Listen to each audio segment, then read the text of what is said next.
to you. It's 7:38. You're actually listening to Breakfast with Stephen and Anne. Yeah. Time to go through the papers now. And joining us this morning, broadcaster Claire Muldoon and former head of counter-terrorism at the MOD, Major General Chip Chapman, isn't it? Major General. Right. What are we starting with? Well, we're starting with the Sunday Times and Putin.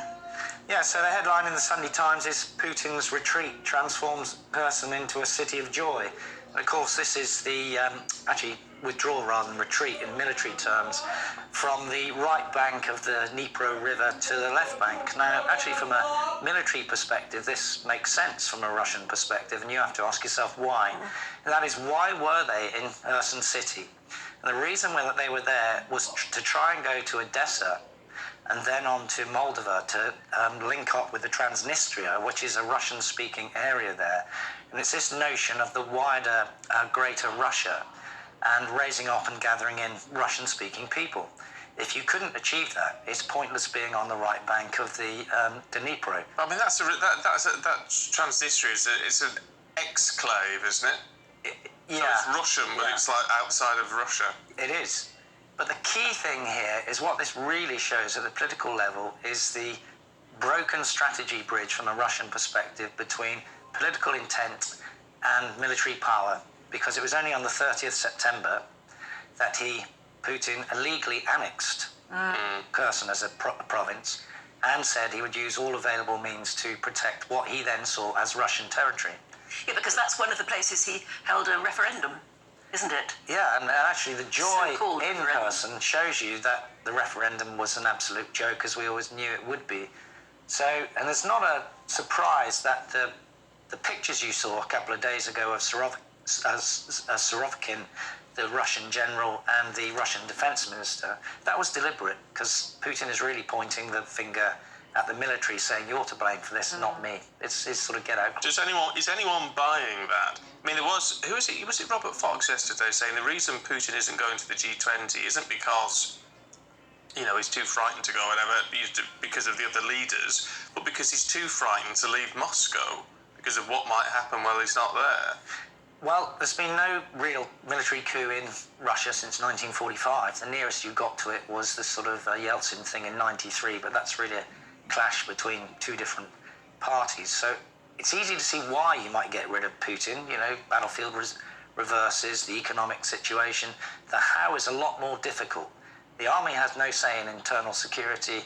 He has a very strong protective basket around him with a thing called the FSO, the Federal Protection Agency, and getting to him is very, very difficult. Do you think there's an increase in disconnect now between the military and those that run the Russian military and indeed Putin himself? There is, in terms of that strategy bridge, and one of the ways that I see this ending is Ukraine has already defeated the professional army of Russia. Yes. They've been fought to a standstill. They're now really taking on the amateur army, the mobilized army. And there is a history of armies breaking and just not fighting anymore. And there could come a point when that occurs.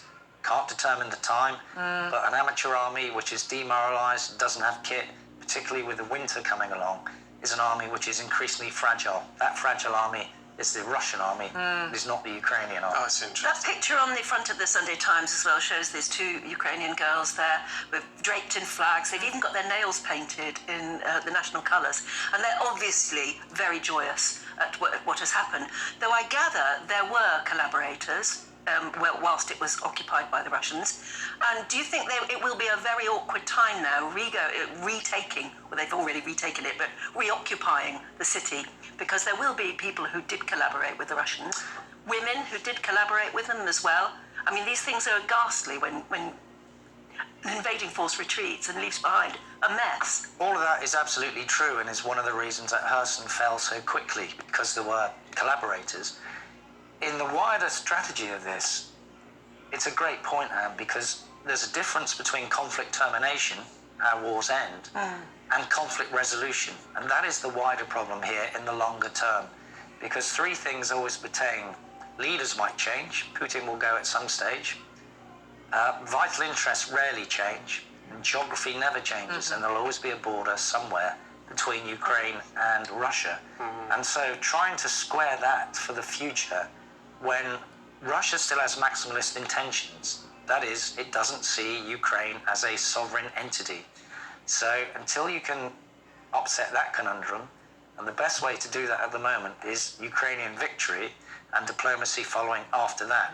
What we got to be very wary of is a Ukraine fatigue from a Western perspective. Now, I'm absolutely looking at this as an ethical, moral, and justice point of view. Do you think there is already Ukraine fatigue in the media as well?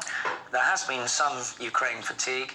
One of the great things from a Ukraine perspective this week was actually the results of the midterm election, because they can guarantee that at least for the next 2 years, they will have pretty clear, unequivocal support from the Americans, which may have been upset by some of the more fringe elements of both parties, Democrats and Republicans, if the midterm elections had been slightly different.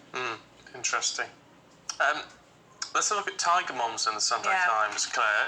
It's a phrase that fills me with dread. Does it? Tiger moms. Does it really? Pushing Why? mothers.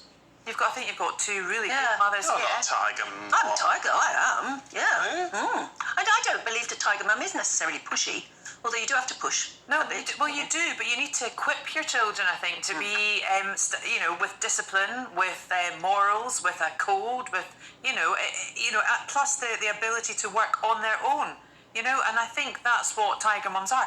I am one. I mean, my kids, I've got 4 of them, and they would say the same. Nicola Benedetti's quoted in this article, which I'll bring out in a wee bit more detail later. But she said if it wasn't for her parents saying, you cannot go out to play, you cannot do X, Y, and Z until you have practiced your violin, she admits she would not be half the person that she was in order to play it as part of her identity. But this is... Is that not just mothering? No, it's not, because mothering can be the path of least resistance. Mothering can be, you don't need to sit at the table for your supper. You don't need to join in the rest of the family. You can you can be with your screen always. And sometimes as well, parents don't even know where their children are when they're out. You have to, I was on mine like a tiger, really. Not a helicopter. But No, helicopter mums are different. Did you have a tiger mum? I don't think so. No. I just had a loving, caring mother who brought me up with the right values. And I think Yes. Yeah. The right values don't come easy. Okay, so there's this PISA test which ranks 15-year-olds from 80 different countries in maths, science and reading. In the last PISA tables published in 2019, the UK did not make the top 10. Now, PISA is the programme for international student assessment. Countries like South Korea and Singapore are set to pull even further ahead of their peers in England. And of course, where do all the Asian children want to come and study? For tertiary education, it's the UK. So they cornerstone and build up most of the international student intake for tertiary education in this country. And of course, the universities let them in because they pay more money than they're important than students from our own country and indeed the rest of Europe. So don't tame tiger mum. Why shouldn't you tame a tiger mum? Because Britons can still learn a lot from the approach. We can learn from the tiger economies is that parents are not customers of education but active participants. And I think that's another key thing. I've got teachers in my family, quite a lot of them in education, and they say, the worst parent is that parent that undermines us as the professionals. And I've never done that. There's nothing worse than when your child comes home and says, well, Miss or Mr. said this, that, and the next thing, and I don't... How dare that parent, how dare that parent come up to the school and say, why did you do that to my child?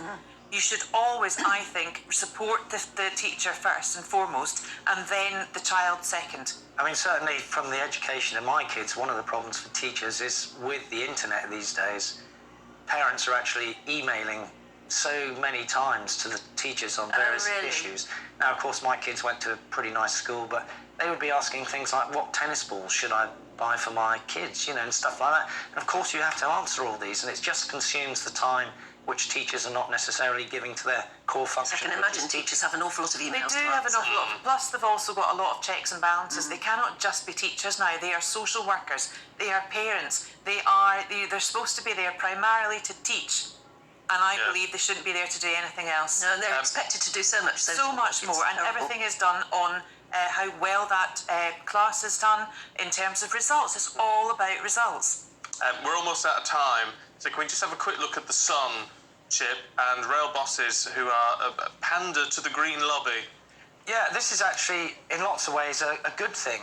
It's to do with the fact that we're going to start using bamboo to make sleepers on the railway instead of concrete. Oh, right. Is it strong enough? Yes, and bamboo is one of the greatest materials in the world, along with Used as coconuts, scaffolding. really. In Yeah, Hong Kong. it's incredibly strong, Yeah. bamboo. Yeah. Now, what attracted me to this story really is, on a personal level, I absolutely hate bamboo. You know, In the garden? someone had it on the garden fence at the back of where we live. Oh, you and can't get I rid know of it. too much about rhizomes to sort of comment sagely on anything about bamboo, but it is very quick growing, and therefore it's very environmental and a good sort of material to use for all sorts of things. And people need to buy more bamboo socks as well. I am wearing bamboo socks as we speak. Yeah. Yeah, it's remarkable, isn't it? They It can is make socks out of remarkable. bamboo. But I flew back from holiday the other day, and the cutlery that was served on board was made from bamboo. Isn't that fascinating? It is. Why don't we all have bamboo cutlery? Do you need a special place to grow it in terms of climate? Bamboo, Yeah. you It'll can grow grow that anywhere. stuff anywhere. Yeah. Really? It grows Probably grow it in the anywhere. Antarctic in the future. Is it different from Japanese knotweed then? Because that you can't get rid of that at all. Oh, I don't know. They're both very invasive. They are. Invasive, that's yeah, all. they're very efficient. But yes, you can plant it anywhere in Britain as a fence, and it'll grow like crazy. Wow. It's funny because it's soft and strong and very, very long. Oh, what else is? Which- so I wonder what else we'll be using it for. Who knows? Yeah, true. Look, Claire, Chip, thank you both very much indeed. We'll see you a little bit later on.